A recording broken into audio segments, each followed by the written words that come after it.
Hello बच्चों, अभी हम नेक्स्ट एक्सरसाइज करने वाले हैं जो एक्सरसाइज 1.3 है और जो कि based on division of integers है। तो डिवीजन इंटीजर का मेन कंसेप्ट हमें देखना है, साइन से रिलेटेड ही है सारे। तो मेन कंसेप्ट क्या है हमारा कि अगर माइनस ए बाई बी है तो भी इस माइनस को हम साइड में लिखेंगे और ए बाई बी करेंगे। अगर साइन नीचे बी है, माइनस बी है और ए बाई माइनस बी है तो इसका होल साइन हो जाएगा। ठीक है, अगर minus A by minus B है तो ये ए बाई बी हो जाएगा प्लस में। ठीक है, ये कंसेप्ट है हमारा। तो इसी कंसेप्ट पे आधारित हमारा सवाल क्वेश्चन है। देखिए, पहला question, evaluate each of the following, जैसे को सॉल्व करना है। तो क्या है, -30 डिवाइडेड बाई 10। तो -30 डिवाइडेड बाई 10 क्या हो जाएगा, माइनस बाहर आ जाएगा और 30 बाई 10 को करेंगे तो क्या आ जाएगा, 3 आएगा और ये माइनस साइन यहाँ आ जाएगा। उसी तरह से देखो, -36 है डिवाइडेड बाई -9 है। देखो -36 डिवाइडेड बाई -9, तो क्या है, ये माइनस माइनस क्या हो जाएगा, प्लस हो जाएगा और 36 बाई 9 का जो डिवीजन में आएगा वो 4 आएगा। तो ये +4 आंसर हो गया। मेन कंसेप्ट माइनस का, ये माइनस पे ध्यान रखना है। देखो जैसे यहाँ पे -31 डिवाइडेड बाई, ये ब्रैकेट में इक्वेशन से देखो -30 और +-1, तो यहाँ पे देखना ये प्लस माइनस क्या हो जाएगा, माइनस हो जाएगा। तो यहाँ देखो -30 -1 क्या हो जाएगा, ये 31 हो जाएगा। अब -31 डिवाइडेड बाई -31, माइनस माइनस कटे तो हो जाएगा क्या, +1। 31 डिवाइडेड बाई 31 1। तो ये मेन कंसेप्ट हमें ये देखना है कि प्लस माइनस का जो कंसेप्ट है उसको ध्यान रखना है। और नेक्स्ट जो क्वेश्चन है, नेक्स्ट क्वेश्चन देखो क्या कह रहा है, verify that A divided by B plus C is not equal to A divided by B plus A divided by C. मतलब ये क्या है ना, इस लॉ को फॉलो नहीं करता है, एसोसिएटिव लॉ है उसको फॉलो नहीं करता है। तो हम क्या करेंगे, हम जो वैल्यू हमें ए बी सी देगा उसको हम इसमें डालेंगे और इसमें डाल के चेक करेंगे कि वैल्यू सेम आती है कि नहीं आती है। मतलब लेफ्ट हैंड साइड और राइट हैंड साइड को प्रूव करेंगे कि सेम आती है। देखिए पहला सवाल है जिसका वैल्यू दिया हुआ a = 12, b = -4 और c = 2। तो अब हम इसमें वैल्यू डालते हैं, a divided by b plus C. तो देखो a क्या है 12 डिवाइडेड बाई b क्या है -4 एंड c क्या है +2। और इधर क्या है, a divided by b plus a divided by c। 12 divided by -4 plus 12 divided by 2। तो हमारा क्या है यहाँ 12 डिवाइडेड बाई ये b -4 प्लस 2 क्या आ जाएगा, -2। 12 डिवाइडेड बाई -2 = -6। ठीक है, -6 हो गया। यहाँ पे क्या है, देखो 12 डिवाइडेड बाई -4 तो ये हो जाएगा -3। यहाँ पे क्या है, प्लस में 12 डिवाइडेड बाई 2 मतलब 6, -3 + 6 क्या आ जाएगा 3। तो ये -6 इज नॉट इक्वल टू 3। तो ये हम इससे हमें पता चलता है कि ये इसको फॉलो नहीं करता, सेटिस्फाई नहीं करता। तो इस तरह का अगर सवाल आता है कि इसको सेटिस्फाई करना है, वेरीफाई करना है, तो क्या करोगे, सिंपली एबीसी का वैल्यू डाल के चेक कर लेना है कि सेटिस्फाई कर रहा है कि नहीं, दोनों साइड बराबर है कि नहीं है। तो उससे हमारा सॉल्यूशन आ जाता है। ठीक है, तो ये हमारा सवाल रहा डिवीजन पे बेसिस। और नेक्स्ट हम कुछ सवाल और देखते हैं। हेलो बच्चों, तो अभी हम नेक्स्ट सवाल करने वाले हैं एक्सरसाइज 1.3 का, जो कि है देखिए डिवीजन पे आधारित है। तो इस क्वेश्चन क्या है, fill in the blanks. Fill in the blanks में क्या है, देखो एक सवाल है 369 डिवाइडेड बाय डैश और आंसर क्या होना चाहिए 369। तो ऐसा कौन सा है नंबर होगा जिसे डिवाइड करने के बाद जो रिजल्ट आएगा सेम ही आएगा। सेम आएगा मतलब आपको पता है ना कि कौन सा नंबर है जिससे डिवाइड करने के बाद सेम आता है, तो वो होगा 1 होगा। और एक चीज और ध्यान रखना है कि साइन क्या होना चाहिए। तो यहाँ भी पॉजिटिव है, यहाँ पे भी पॉजिटिव है, इसलिए हमें यहाँ पे पॉजिटिव रखेंगे तभी इसका साइन आएगा +1। ठीक है, दूसरा सवाल देखो, -75 divided by dash equal to 1। तो यहाँ ध्यान देने वाली चीज ये है कि हमारा आंसर में माइनस है। ठीक है, आंसर में माइनस है और इस क्वेश्चन में भी माइनस है। तो अभी यहाँ पे हम क्या रखेंगे कि यहाँ रिजल्टेंट जो होगा माइनस होगा। तो अगर यहाँ पे माइनस नंबर होगा तो क्या होगा, ये प्लस हो जाएगा। तो हमें यहाँ पे प्लस ही रखना पड़ेगा। और प्लस क्या होगा, देखो तो कौन से ऐसे नंबर है जिससे इसको डिवाइड करेंगे तो आंसर 1 आएगा। तो सेम आंसर मतलब 75 ही होगा। तो 75 क्या होगा, प्लस होगा, 75 प्लस रखेंगे। तो ये हमारा आंसर होगा इस केस में। अब देखो तीसरा सवाल है 20 divided by dash equal to -2। ठीक है, यहाँ पे ध्यान देखो कि साइन क्या है, माइनस है, और यहाँ पे इसमें साइन माइनस नहीं है। तो किसी न किसी एक में माइनस साइन होगा तभी रिजल्ट में माइनस साइन आएगा। तो यहाँ पे जो होगा नंबर उसमें माइनस होगा।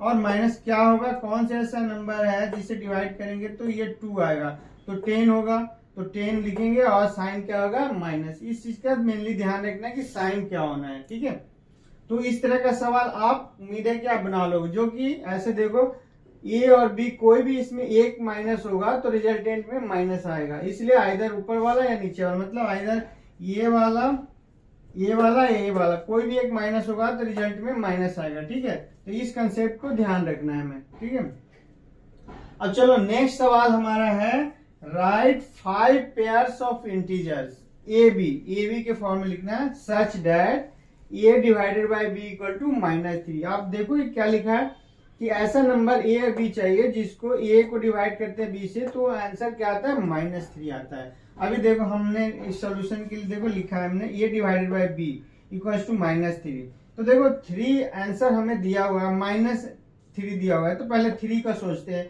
कि कौन सा नंबर है जिसको डिवाइड करने के बाद, कौन सा ऐसा नंबर है जिसको डिवाइड करने के बाद आंसर 3 आएगा। तो ध्यान रखो यहाँ पे हम स्टार्ट करते हैं 3 अगर मान लो B1 है, सपोज कर लो मान लो B1 हो, तो ये कौन सा नंबर होगा, टेबल कर लो, 3 1 जा 3 होगा। ठीक है, होगा ना टेबल।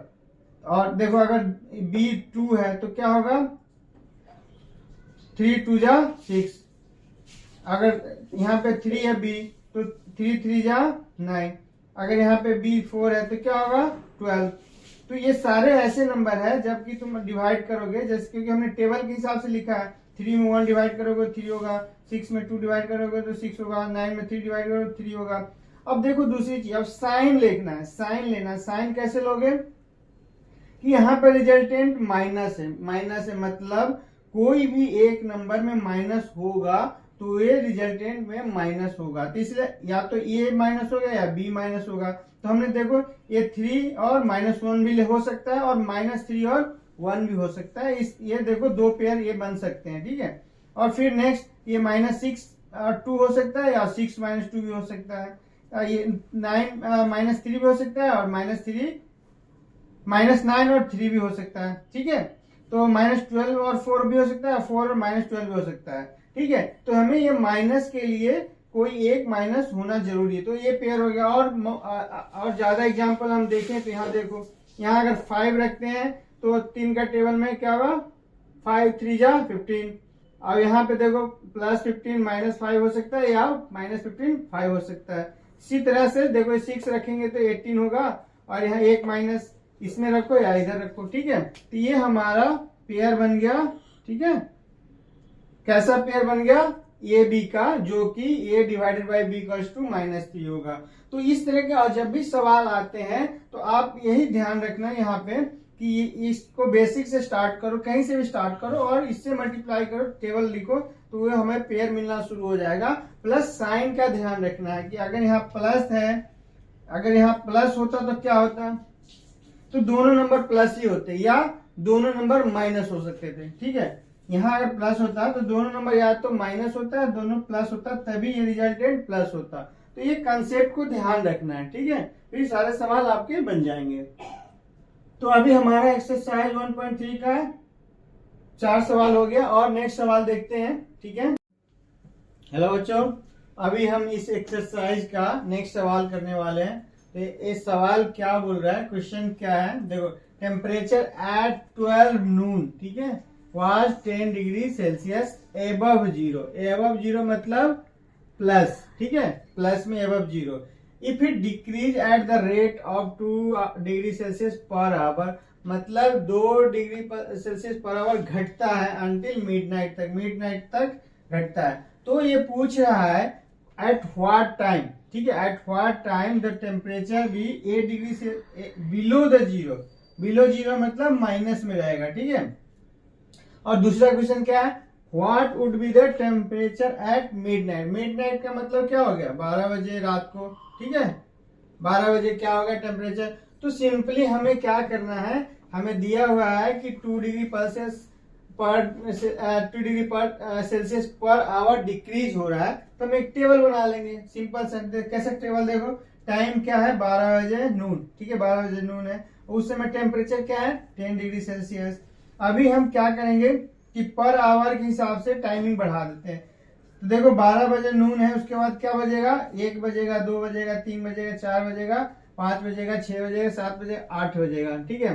तो पहला सवाल था at what time would the temperature be 8 degree Celsius. तो हमें टेम्परेचर देखना है कितने कब ये 8 डिग्री सेल्सियस होता है। तो देखो टेम्परेचर कैसे होगा, 2 डिग्री पर सेल्सियस माइनस कम होता जा रहा है। देखो क्या होगा, 12 बजे 10 डिग्री सेल्सियस है, तो 1 बजे 8 होगा, फिर 6 होगा, फिर 4 होगा, फिर 2 होगा, फिर 0 होगा, फिर -2 होगा, -4 होगा, -6 होगा, -8 होगा, -10 होगा, -12 होगा, -14 होगा।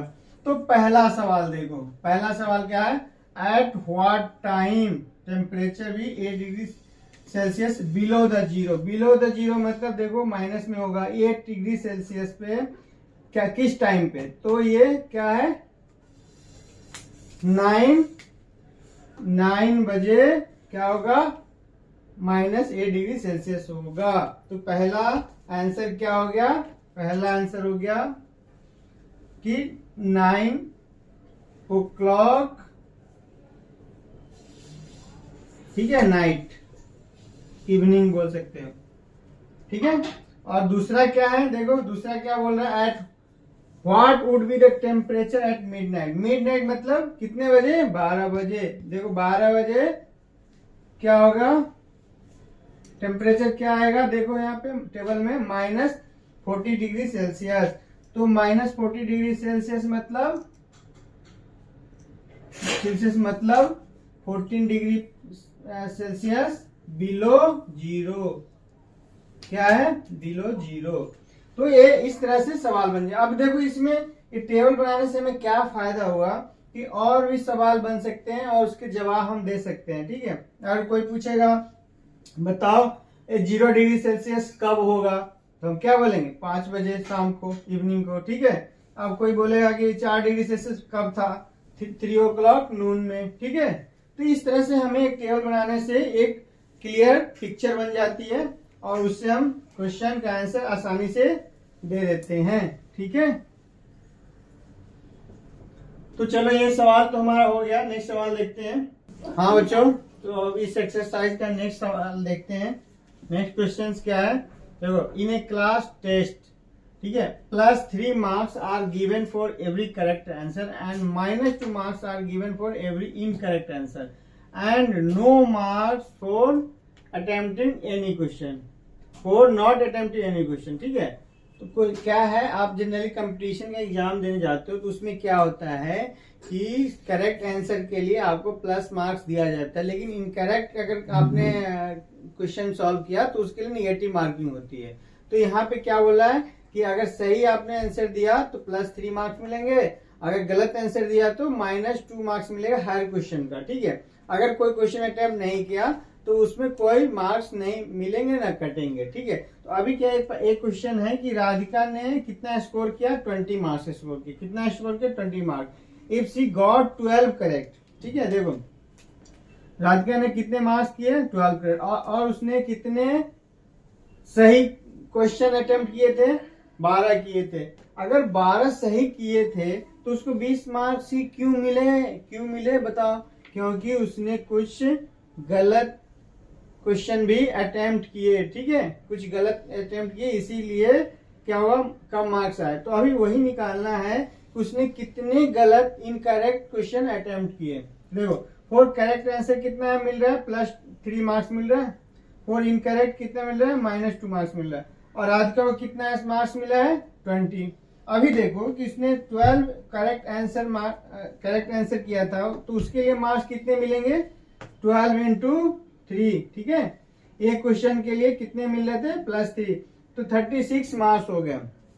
तो गलत के लिए कितने मार्क्स उसके कट गए, कितने मार्क्स कट गए देखो, मार्क्स फॉर इनकरेक्ट आंसर क्या आएगा 36 माइनस 20, क्योंकि 36 करेक्ट के लिए होगा और उसको मिले कितने 20, तो 16 मार्क्स उसको इनकरेक्ट क्वेश्चन करने के लिए कट गया, 16 मार्क्स कट गया। ठीक है, तो अब बोल रहा है कि उसने कितने क्वेश्चन अटेम्प्ट किए, क्वेश्चन एक क्वेश्चन के लिए कितने नेगेटिव मार्क्सिंग थे, टू नेगेटिव मार्क्सिंग थे, तो 16 मार्क्स के लिए कितने क्वेश्चन किए होंगे उसने, देखो number of question attempt incorrect 16 divided by 2, मतलब 8 क्वेश्चन उसने अटेम्प्ट किए इनकरेक्ट वाले, इसीलिए उसके मार्क्स कट गए।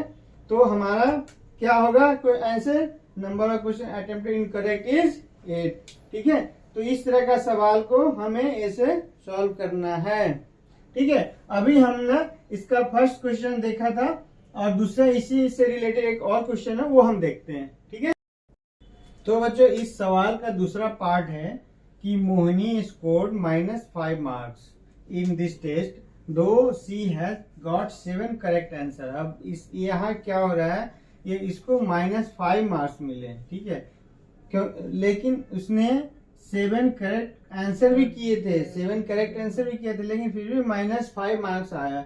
तो वो अब बोल रहा है कि -5 क्यों आया, क्योंकि उसने इनकरेक्ट क्वेश्चन सॉल्व किया होगा, इनकरेक्ट आंसर आए होंगे कुछ क्वेश्चंस के। तो अभी वो पूछ रहा है कि उसने कितने ऐसे क्वेश्चन अटेम्प्ट किए कि उसको माइनस में आ गया। तो चलो देखते हैं कि मोहिनी को कितना टोटल मार्क्स मिला है -5, और उसको करेक्ट क्वेश्चन कितने, करेक्ट आंसर वाले कितने सवाल किए 7, तो कितना मार्क्स हो जाएगा उसका 7 × 3 = 21 मार्क्स आने चाहिए थे करेक्ट किसके लिए, करेक्ट आंसर के लिए। लेकिन अब देखो, तो फिर अभी हम बोलेंगे कि उसने इनकरेक्ट मार्क्स कितने मिले इनकरेक्ट आंसर्स के लिए, तो -5 है और फिर -21 होगा तभी -5 आया होगा, तो कितने हो गए देखो, टोटल मार्क्स कितने इनकरेक्ट के लिए हो जाएंगे -26 किए होंगे, इसीलिए निगेटिव में गया होगा। तो फिर जब हमें मार्क्स मिल गया इनकरेक्ट के लिए -26 है, तो कितने क्वेश्चन अटेम्प्ट किए होंगे, एक क्वेश्चन के लिए 2 निगेटिव मार्किंग है, तो number of question attempted incorrect is 26 divided by 2, मतलब 13 क्वेश्चन उसने गलत किए होंगे, इसलिए उसको कम मार्क्स आया, माइनस में मार्क्स आया। ठीक है, समझ में आया। हेलो बच्चों, अब हमारा ये एक्सरसाइज 1.3 का 7th सवाल है। क्वेश्चंस क्या है देखो, एक एलिवेटर है जो कि डिसेंट्स मतलब नीचे जाता है इनटू ए मिनी शॉप, मतलब एक मिनी शॉप एरिया है, at the rate of 6 metre per minute. ठीक है, ध्यान रखो कि कैसे क्या रेट है उसका, 6 मीटर जाता है 1 मिनट में। ठीक है, if the descent start from 10 metre above the ground level, suppose देखो ये मान लो कि यहाँ पे ग्राउंड लेवल है। ठीक है, ग्राउंड लेवल से ऊपर 10 मीटर से स्टार्ट होता है। ठीक है, 10 मीटर से स्टार्ट होता है और कहाँ जाता है, ये -30 मीटर तक जाता है, -30 मीटर तक जाता है। तो ये देखो कि अभी बोल रहा है कि how long it will take to reach the 350 metre. तो इसमें डिस्टेंस हमें निकालना है और स्पीड दिया हुआ है, तो टाइम निकालना है कि कितने देर में वहां पहुंचेगा। तो सिंपल सा हमारा जो फॉर्मूला होता है उसको यूज करेंगे कि टाइम कितना होगा, distance travel divided by speed. तो देखो पहले हमें डिस्टेंस निकालना, डिस्टेंस क्या है 10 metre above the ground level, मतलब प्लस 10 मीटर हो गया, 0 के बाद फिर माइनस में गया 350 मीटर तक। तो टोटल डिस्टेंस कितना हो जाएगा 350 प्लस 10, देखो 10 प्लस 350 मतलब 360 मीटर। तो टाइम क्या होगा, स्पीड हमें दिया हुआ है 6 मीटर पर मिनट है, तो टाइम हो जाएगा डिस्टेंस बाय स्पीड। डिस्टेंस क्या है 360 मीटर और स्पीड क्या है 6 मीटर पर मिनट। तो क्या आ गया देखो, कट गया ये 60 मिनट में जो एलिवेटर है +10 से -35 तक जाएगा। तो ये हमारा इस क्वेश्चन का आंसर होगा। तो जनरली अभी हम जब भी सवाल करेंगे उसको एक ग्राफिकली लिखने से हमारा क्वेश्चन आसान हो जाता है। इस तरह से आप पॉइंट बना के लिख सकते हैं। ठीक है, तो बच्चों ये हमारा एक्सरसाइज आज 1.3 का फिनिश हो गया है। होप आप लोगों को अच्छा लगा होगा। और भी कोई डाउट है, कोई क्वेश्चंस हैं तो आप कमेंट सेक्शन में डालिए। ठीक है, अगर वीडियो आपको अच्छा लगा हो तो सब्सक्राइब कीजिए, लाइक कीजिए, शेयर कीजिए। Thank you.